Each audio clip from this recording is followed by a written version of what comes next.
Hello friends, ನಮಸ್ತೆ. Welcome back to an YouTube channel. ಇವಾಗ ಬೇರೆ ತುಂಬ ಬೇಸಿಗೆ ಇರೋದ್ರಿಂದ ತಣ್ಣಗೇನಾರು ಕುಡಿಬೇಕು ಅನಿಸುತ್ತೆ. ಹಾಗಾಗಿ ಕಲ್ಲಂಗಡಿ ಹಣ್ಣು ಜ್ಯೂಸನ್ನ ಮಾಡ್ತಾಯಿದ್ದೀನಿ ಇವತ್ತು. ಆ ಕಲ್ಲಂಗಡಿ ಹಣ್ಣು ಜ್ಯೂಸನ್ನ ಸಿಂಪಲ್ಲಾಗಿ ಹೇಗೆ ಮಾಡೋದು ಅಂತ ನಿಮ್ಮ ಹತ್ರ ಶೇರ್ ಮಾಡ್ಕೊತೀನಿ. ಬನ್ನಿ ತೋರಿಸ್ತೀನಿ ಅದಕ್ಕೆ ಏನೇನು ಬೇಕು ಅಂತ.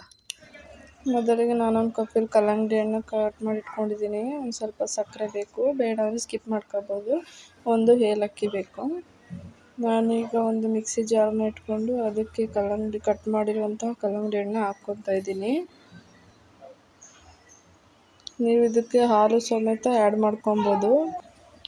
ನಾನು ಇಲ್ಲಿ ಹಾಲು ಆ್ಯಡ್ ಮಾಡ್ಕೊತಾ ಇಲ್ಲ ಮತ್ತು ನೀರು ಆ್ಯಡ್ ಮಾಡ್ಕೊತಾ ಇಲ್ಲ. ನಿಮಗೆ ಬೇಕು ಅಂದರೆ ನೀರು ಸಮೇತ ಆ್ಯಡ್ ಮಾಡ್ಕೊಬೋದು. ನಿಮಗೆ ಸಕ್ಕರೆ ಬೇಡ ಅಂದರೆ ಸ್ಕಿಪ್ ಮಾಡ್ಕೊಬೋದು, ಇಲ್ಲ ಜೇನುತುಪ್ಪ ಹಾಕ್ಕೊಬೋದು. ನಾನಿಲ್ಲಿ ಸ್ವೀಟ್ ಬೇಕು ಅನ್ನಿಸ್ತಿದೆ, ಹಾಗಾಗಿ ನಾನು ಸಕ್ಕರೆ ಹಾಕ್ಕೊತಾ ಇದ್ದೀನಿ ಸ್ವಲ್ಪ. ಹಾಗೆ ಏಲಕ್ಕಿನ ಕುಟ್ಟಿ ಪುಡಿ ಮಾಡಿ ಹಾಕ್ಕೊಳ್ಳಿ. ಈಗ ಇದನ್ನು ಪೇಸ್ಟ್ ಮಾಡ್ಕೋಬೇಕು, ನೈಸಾಗಿ ರುಬ್ಕೋಬೇಕು. ನೋಡಿ, ಕಲ್ಲಂಗಡಿ ಹಣ್ಣು ಜ್ಯೂಸ್ ರೆಡಿ ಆಯಿತು. ನಿಮಗೂ ಈ ರೆಸಿಪಿ ಇಷ್ಟ ಆಗಿದರೆ ಹಾಗೆ ಒಂದು ಲೈಕ್ ಮಾಡಿ, ಹಾಗೆ ನಿಮ್ಮ ಫ್ರೆಂಡ್ಸ್ ಆ್ಯಂಡ್ ಫ್ಯಾಮಿಲಿಗೆ ಶೇರ್ ಮಾಡಿ. ಹಾಗೆ ಪಕ್ಕದಲ್ಲಿರುವಂತಹ ಅನು ಯೂಟ್ಯೂಬ್ ಚಾನಲ್ಗೆ ಸಬ್ಸ್ಕ್ರೈಬ್ ಮಾಡ್ಕೊಳ್ಳಿ. Thank you so much.